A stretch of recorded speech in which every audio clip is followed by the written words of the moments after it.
you say it's political. Literally all the people who've been accused of drug trafficking are people who are wielding political power, and there is a nexus between politics and drugs. Shocky, shocky, we say Al-Qaeda, baby dancing for me and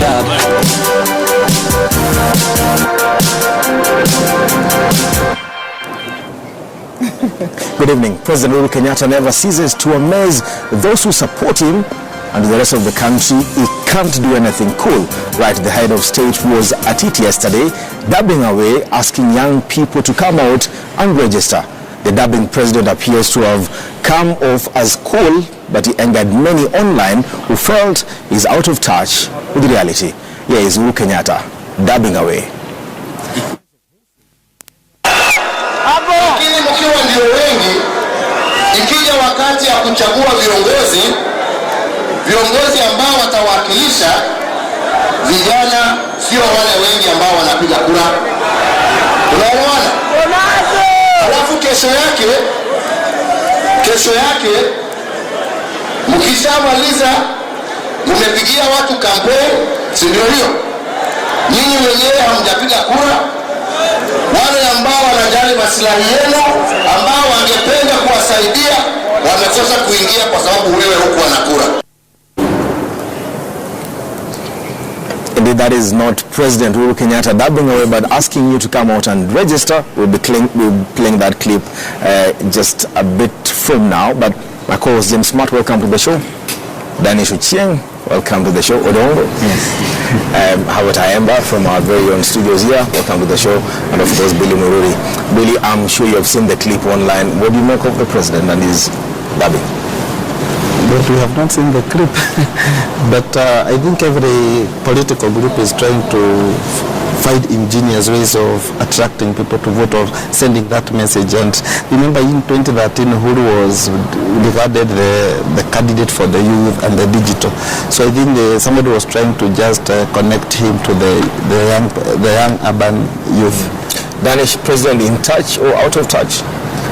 He's in touch, because if he can dab, then this is the latest trend, and of course he's in touch with, I think, all the wrong things, dabbing, but out of touch with all the important things: hunger, corruption, low voter turnout, and apathy, and endless pain in Kenya's flesh. I think he's in touch with the right things in his mind, but the wrong things that are important to the country.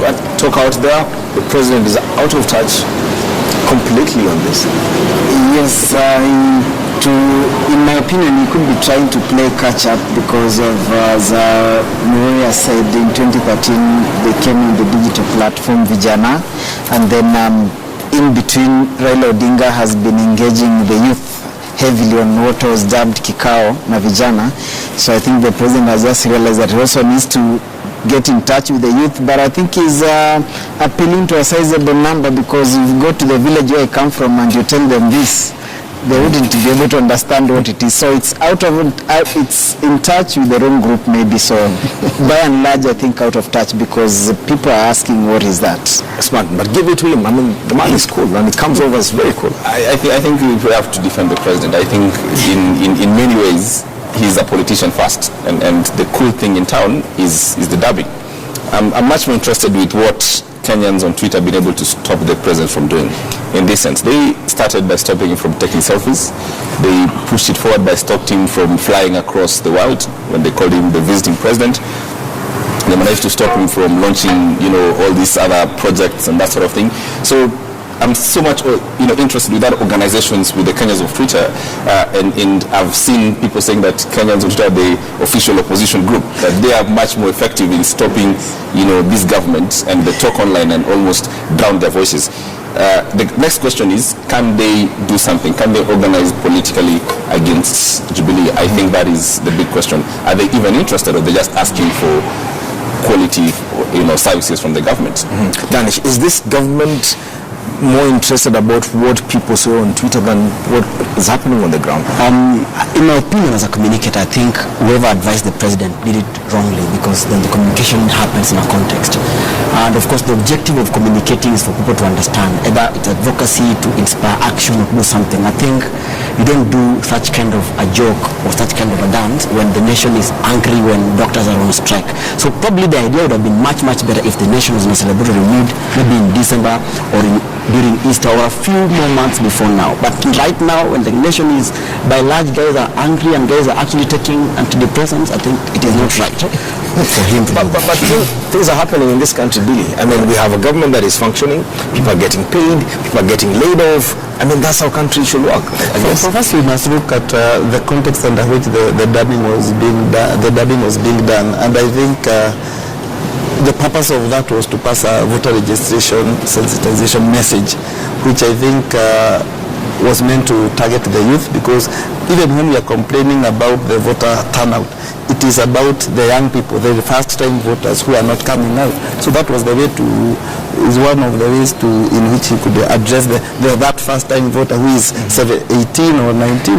So, and I think in this country we are also so much divided such that when the president does one thing, half the country is also not happy. So sometimes he cannot also fail to do things because of the criticism that we get. But was this a big deal? I think it shouldn't have been a big deal, but again, I think it's the fact that he did a good thing because he's trying to appeal to a specific target group. Only that it happened at the wrong time. This is not the first time that the president is doing the wrong thing. No, the right thing at the wrong time. Remember, there's a time we had a terror attack and he was taking selfies in Abu Dhabi, watching some Ferrari and all that, and Kenyans were mad. There's a time when that artist went and pulled him from the seat of power. Then he said to him it was a cool thing. Again, you saw how it happened until they had to do a damage control. The artist had to hop from one media house to the other, trying to explain how it was in good faith and all that. So it's the aspect of doing the right thing at the wrong time, I think. So we don't know when the timing, but again, he's the country's CEO. His in-tray is full 24 hours. So at any given point when he's doing something, there's something that is happening. So it's all about doing something that maybe Kenyans think it was done at a wrong time, but perhaps to him that was how it was planned, that at this particular hour he had to kidogo relax and pull that Pogba dance or something. I think Uhuru Kenyatta means well, in my opinion. I think his motive is right, but there are people who are misadvising him. In my opinion, the communication team needs to urgently explain why such a terrible thing happened that is costing the president the much needed goodwill, because the country, there's a deep level of apathy that is being experienced across the country. The least he wants to do is to anger people who might actually vote for him. And I just hang up because we want to talk to someone who we are all claiming here that we know now. If there is a man who has called out the young generation to come out and vote, is Uhuru Kenyatta. Now, the dubbing aside, we are joined by Branis, a Daystar University student who will be voting for the very first time in this general election. Branis, did you see Uhuru Kenyatta's dubbing images, and did that inspire you? Well, actually, his dubbing relates more to the youth. It's not a fact that he's cooler when doing that. He's just trying to get a leeway to connect to the youth. I did not find it cool because I'm probably not acquainted to that kind of trying to get people to vote for you. But so Branis, let me ask you, what are you looking for exactly? Are you looking for a cool president or a functioning president? A functioning president. How do you define a functioning president? A functioning president is the kind of person who would engage positively with the youth and not try to look for a specific link or anchor towards them, not try to do things they consider cool so that they can relate to him. Ernest, you'll be voting for the first time in this election. What is the motivation? What is the biggest motivation for you to vote in this election? My motivation is I've actually come to terms with some youth who have been urging each other to vote and maintain peaceful voting, because regardless of the leaders that will be chosen in the 2017 election, we will all be required to accept them as our leaders, because the area I am, there's escalating political tension. It's alarming, similar to the conditions that preceded electoral violence in 2007. with most people opting to flee the country rather than stay to see the election period through.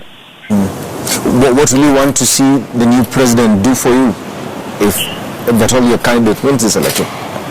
If at all, my president will be elected, I would expect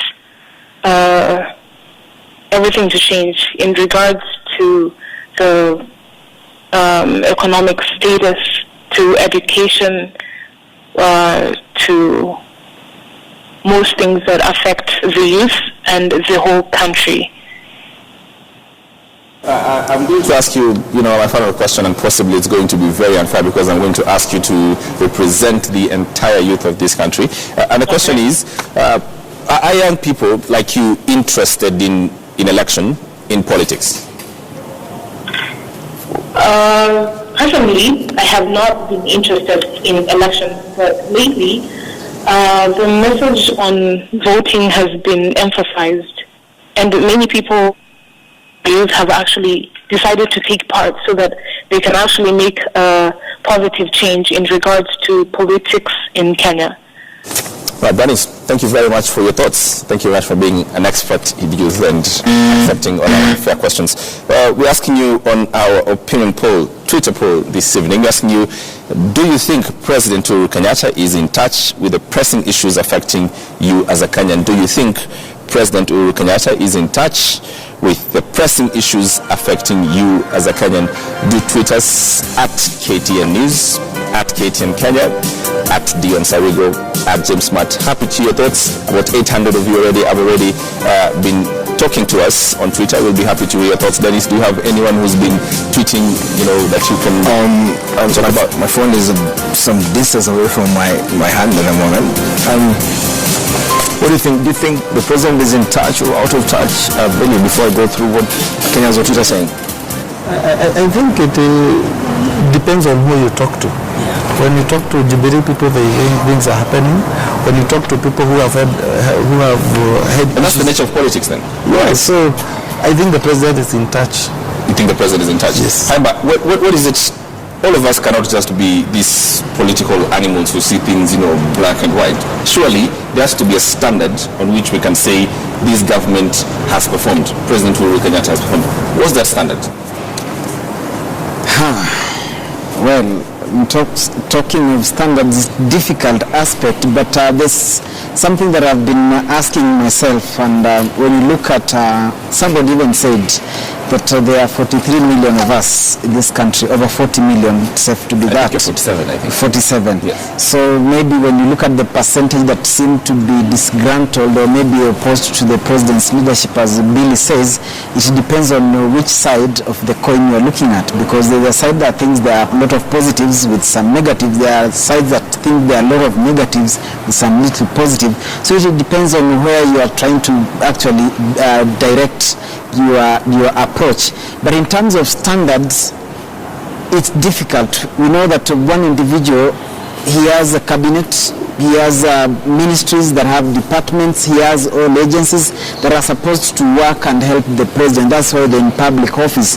So when something wrong goes, in as much as the buck stops the president, I think we also need to be fair and try to interrogate other agents of government, what exactly they are doing. In terms of standard, there's a thin line there, because as I said, it just happens that the president happens to be doing something at the time when there are other things that people think they are wrong that needs to be given that attention. Okay, I want to come back to this. Hang on to those thoughts. I'll take a short break. When we come back, we'll discuss more about how these Kenyans on Twitter are taking